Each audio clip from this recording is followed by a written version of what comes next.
Zachim Dafezain résumé. Des membres de Korban qui ont durci et ils n'étaient pas sur le Mizbeach à Chatzot de la nuit. Alors nous savons, comme on l'a vu dans le précédent, que quand vient Chatzot, on considère comme si la mitzvah était terminée en ce qui concerne les membres qui ont durci au feu du Mizbeach, même s'ils ne sont pas arrivés en état de cendre. Maintenant, la question se pose dans le cas où ces membres-là ont quitté le Mizbeach au moment de Chatzot et sont revenus au Mizbeach après Chatzot. Est-ce que vient Chatzot et quand est-ce qu'on considère que est arrivé le moment où la mitzvah était terminée? Donc selon Rabbah, la mitzvah ne se termine qu'au Chatzot de la nuit du lendemain. Et donc, si d'ailleurs il les a retirés et ramenés retirés avant Chatzot et les a ramenés après le matin, eh bien, il n'y a pas d'afkamina, c'est le Chatzot de la nuit du lendemain qui va terminer la mitzvah. Tandis que selon Avriza, la mitzvah ne se termine qu'au matin. Et donc, elle se termine, déjà au matin. Donc, si ça a été retiré avant Chatzot, il ne faut pas attendre le Chatzot du lendemain, du lendemain, Chatzot de minuit du lendemain. Mais dès qu'arrive le matin, déjà, le Hamoud HaShachar, la mitzvah se termine. Donc, s'il les a remis après Chatzot, avant Hamoud HaShachar, vient Hamoud HaShachar et termine la mitzvah. Mais s'il les a remis après Hamoud HaShachar, dit Rav Chisda que la mitzvah ne sera jamais terminée. Il faut vraiment que ça devienne de la cendre. La Gemara explique que toute la marloquette entre Rabba et Rav Chisda ne concerne que des membres gras, bien gras, qui ne vont pas devenir de la cendre. Et donc c'est là où on a cette question-là, à savoir quand est-ce que la mitzvah se termine. Mais dans des cas habituels, dans la viande classique, eh bien, selon tout le monde, Chatzot de la nuit termine la mitzvah, même si les membres n'étaient pas sur le Mizbeach, même s'ils ont été retirés du Mizbeach au moment de Chatzot, Chatzot, donc de la première nuit déjà, vient et termine la mitzvah. Deuxième sujet, la Gemara ramène une marloquette entre Rabba et Rava. Est-ce que quand le korban se trouve en haut du Mizbeach et que la nuit a été terminée, donc nous savons qu'il y a un psoul lina, c'est-à-dire si la nuit est passée sur un korban, il est pas soul. Et là où la nuit s'est terminée, donc le matin est arrivé alors que le korban était à la tête du Mizbeach, est-ce que c'est un psoul ou c'est pas un psoul? Quel nafkamina? Pourtant nous savons que même si c'est pas soul, si c'est déjà monté sur le Mizbeach, on ne le retire pas du Mizbeach. Donc de tout Kalvachomer, si c'est resté au Mizbeach au moment du psoul, qu'il n'a qu'à rester en haut du Mizbeach, donc on n'a pas nafkamina. La Gemara dit la nafkamina est dans le cas où ça a été retiré du Mizbeach.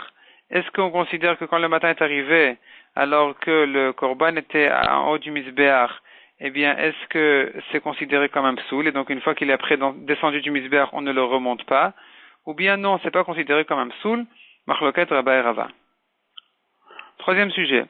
On a vu dans la Mishnah, la Gemara le ramène des psukim, ramène les drachot des psukim, que aussi bien le Mizbeach que le Kevesh, que les ustensiles du Beth Amikdash, les clés charrettes, ils ont tous le chidouche de dire que ils sanctifient les korbanot ou le sang ou ce qui leur concerne, qui est rentré là-bas, donc au Mizbeach, au Kevesh ou dans les clés charrettes, il les sanctifie et donc le korban est kasher. Mais la Gemara demande est-ce qu'il est kasher même les chatrila une fois qu'il est rentré dans les clés charrettes, ou bien les chatrila il est quand même pas kasher, c'est que bediavad que s'il a été sacrifié c'est valable. La Gemara essaye de prouver le safek, de résoudre le safek, mais finalement la Gemara repousse et donc c'est resté en safek. Autre sujet, la Gemara demande est-ce que l'air du Mizbeach qui se trouve au-dessus du Mizbeach, est-ce que c'est Mekadesh, le Korban ou pas? Nafkamina, celui qui tient les membres du Korban en l'air et au-dessus du Mizbeach donc. Est-ce que si c'est pas soul, on dit que le Mizbeach l'a sanctifié, il n'a qu'à rester sur le Mizbeach, ou bien non, ou bien on dit que seul le Mizbeach est Mekadesh, mais l'air qui est au-dessus du Mizbeach c'est pas Mekadesh, et donc il faut les retirer du Mizbeach. La Gemara essaye de rentrer dans les Svarot. Au début, la Gemara essaye de prouver que même l'air du Mizbeach, donc ce qui se trouve au-dessus du Mizbeach en l'air, c'est Mekadesh. puisque sinon on ne comprendra pas qu'est-ce que ça veut dire dans la Mishnah que le kevesh il est mekadesh, alors qu'il faut le lever du kevesh pour le jeter au feu du misbéach. Entre-temps, ça va passer par l'air du kevesh, et si c'est pas mekadesh, ça aurait été considéré comme si c'est déjà descendu du misbéach, on ne peut plus le sacrifier. Donc, al-Korchar, de là on voit que l'air du kevesh et du misbéach sont aussi mekadesh. La Gemara repousse en disant que même si l'air n'est pas mekadesh, on pourrait interpréter la Mishnah de la manière suivante, qu'il traîne le korban, il le pousse sur le kevesh sans le lever, et c'est comme ça qu'il le met jusqu'au feu.